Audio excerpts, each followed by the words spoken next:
اعوذ باللہ من الشیطان الرجیم بسم اللہ الرحمن الرحیم السلام علیکم ورحمۃ اللہ وبرکاتہ۔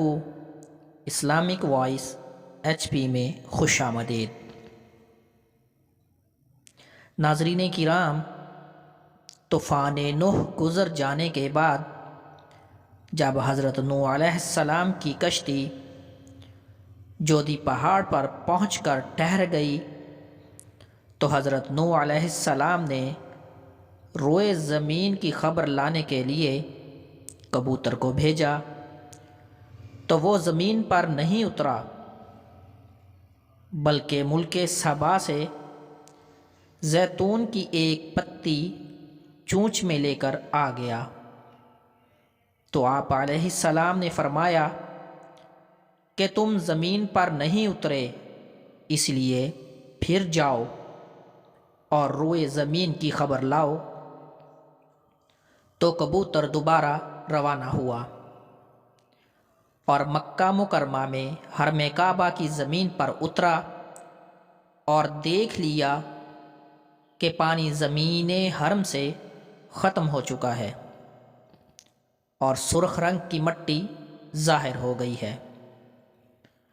کبوتر کے دونوں پاؤں سرخ مٹی سے رنگین ہو گئے اور وہ اسی حالت میں حضرت نوح علیہ السلام کے پاس واپس گیا اور عرض کیا کہ اے خدا کے پیغمبر، آپ میرے گلے میں ایک خوبصورت طوق عطا فرمائیے اور میرے پاؤں میں سرخ خضاب مرحمت فرمائیے اور مجھے زمین حرم میں سکونت کا شرف عطا فرمائیے۔